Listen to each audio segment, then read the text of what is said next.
Station master ने अजय के कंधे पर हल्का थपथपाया। माफ करना, आज की रात की ड्यूटी तुम्हारी है। अजय मुस्कुराया। कोई बात नहीं सर, मुझे रात की ड्यूटी बहुत पसंद है, शांति रहती है। शिवनगर जंक्शन एक छोटा सा स्टेशन जो कस्बे से 20 किलोमीटर दूर था। चारों तरफ खेत, पेड़ और गहरा अंधेरा। स्टेशन के बाहर एक भी स्ट्रीट लाइट नहीं थी। 3 ही प्लेटफॉर्म्स थे, प्लेटफॉर्म नंबर 1, 2 और 3। उनके बीच एक पुरानी पटरी पड़ी थी जिसका अब इस्तेमाल में नहीं था। अजय हाल ही में पॉइंट्समैन के पद पर आया था। रात में वो पूरी तरह अकेला रहता। अजय, एक बात ध्यान रखना, स्टेशन मास्टर ने कहा। अगर कुछ असामान्य दिखे या सुनाई दे तो अनदेखा कर देना। रेडियो में भी कोई गड़बड़ लगे तो नज़रअंदाज करना। क्यों सर, कुछ हुआ है क्या?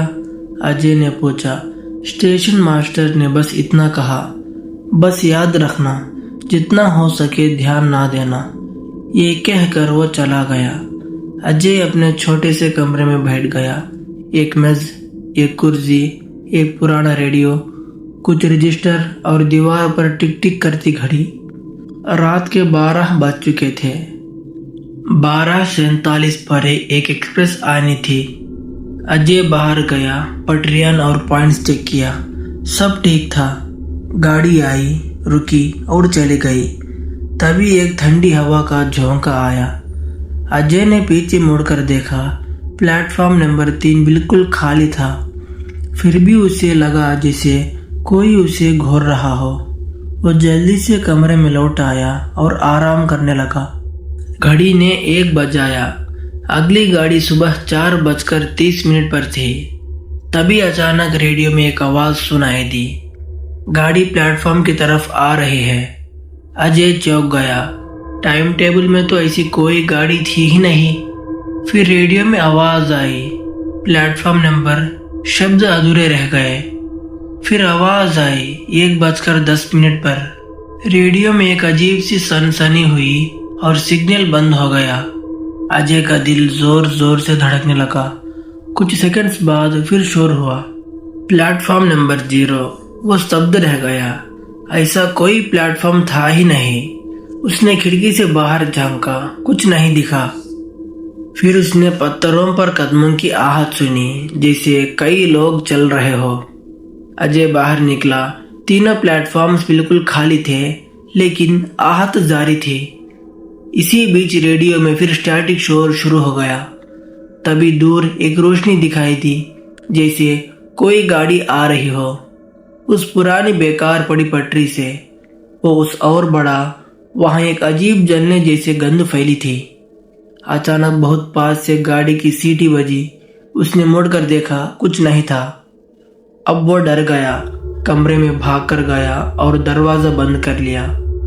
खिड़की से बाहर देखा, अंधेरे में कई परछाइयां हिलती नजर आई। तभी रेडियो फिर बोला, स्टेशन कोड शिवनगर, यात्री 160, स्थिति एमटी, दोहरायन एमटी। अजय के हाथ कांपने लगे। उसने घड़ी देखी, रात के 1:15 बज रहे थे। बाहर कदमों की आहट एकदम बंद हो गई। फिर एक चीख गूंजी, भयानक, लंबी, गले से निकलती हुई। उसके बाद सन्नाटा। सुबह 6:30 बजे स्टेशन मास्टर आया। अजय का चेहरे के हाल देखकर वो समझ गया। कुछ देखा क्या? उसने पूछा। अजय ने कांपती आवाज में कहा, सर, प्लेटफॉर्म नंबर 0, वो गाड़ी कौन सी थी? स्टेशन मास्टर ने गहरी सांस ली। ये कहानी बहुत पुरानी है, 1975 की। तभी स्टेशन बड़ा हुआ करता था। 4 प्लेटफॉर्म्स थे, प्लेटफॉर्म नंबर 0, 1, 2 और 3। प्लेटफॉर्म नंबर 0 पर उस रात एक भीषण हादसा हुआ था। एक पैसेंजर और एक मालगाड़ी आमने सामने टक्कर गई थी। कुल 160 यात्री मर गए थे। उस रात ड्यूटी पर जो पॉइंट्समैन था वो नशे में था। उसने सही पॉइंट्स नहीं बदले थे। हादसे के बाद वो उसी गाड़ी के आगे कूद गया।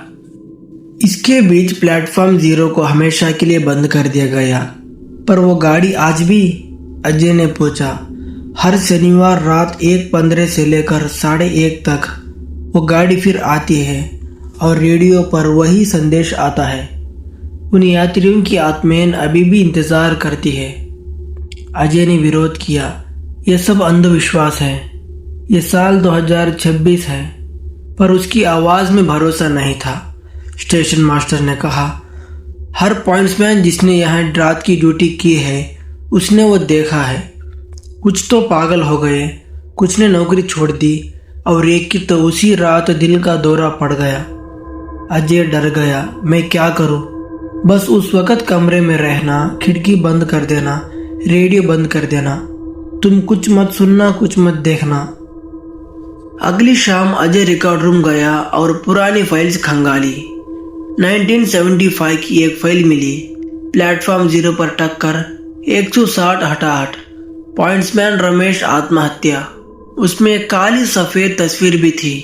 टूटी गाड़ियां, लाशें और प्लेटफॉर्म पर बिखरा खून और नीचे एक धुंधली सी आकृति। चेहरा साफ नहीं था लेकिन नजरें सीधी कैमरा की तरफ थी। रात 10 बजे ड्यूटी का वक्त था। इस बार वो पूरी तैयारी में था। रेडियो बंद की, खिड़की बंद की और दरवाजा बंद किया। रात के 1 बज चुके थे। अचानक बिजली चली गई। पूरा स्टेशन घना अंधेरे में डूब गया। अजय ने टॉर्च जलाई। हाथ कांप रहे थे। तभी जमीन हिली जैसे कोई भारी गाड़ी पास से गुजरी हो। उसने कान बंद कर लिया, कुछ नहीं सुनूंगा। पर वो आवाजें तेज होती गई। दरवाजे पर जोर से खटखटाहट। पॉइंट्समैन दरवाजा खोलो। ये एक बूढ़े आदमी की भारी आवाज गूंजी। वो चिल्लाया, कौन है वहां? कोई जवाब नहीं। फिर जोर से खटखटाहट। दरवाजा खोलो, तुम्हें ड्यूटी करनी है। अजय ने विरोध किया। नहीं, चले जाओ यहाँ से। बाहर से भयानक हंसी सुनाई दी। तुम्हें दरवाजा खोलना ही पड़ेगा। प्लेटफॉर्म 0 की गाड़ी आने वाली है। पर वो प्लेटफॉर्म अब नहीं है ना? है, तुम बस देख नहीं सकते। बाहर आओ ना, मैं दिखाता हूँ। दरवाजा जोर जोर से हिलने लगा। खिड़की के शीशे पर नाखून रगड़ने की आवाज आई। अजय कोने में सिमट गया। टॉर्च गिर गई, बल्ब टूट गया। अंधेरा सन्नाटा और तभी लाइट वापस आ गई। दरवाजे के पास कोई नहीं था। वो सांस ले ही रहा था कि रेडियो अपने आप चल पड़ा। प्लेटफॉर्म नंबर 0, गाड़ी 10 मिनट में आ रही है। अजय ने रेडियो उठाकर फेंक दिया। रेडियो टूट गया, फिर भी आवाज आती रही। 5 मिनट, पॉइंट्समैन अपनी ड्यूटी मत भूलना। अजय चिल्लाया, बस करो। अचानक खिड़की का शीशा टूट गया। ठंडी हवा और जले मांस जैसी सड़ी गंध कमरे में भर गई। बाहर उसने देखा प्लेटफॉर्म नंबर 1, 2 और 3 के बीच एक तीसरा प्लेटफॉर्म, काले साए जैसा प्लेटफॉर्म 0। उसने घड़ी देखी, रात के 1:20। सिर्फ 5 मिनट बाकी है। तभी दरवाजा अपने आप खुल गया, तेज आवाज के साथ। अजय ने चीख मारी और दरवाजे की तरफ दौड़ पड़ा।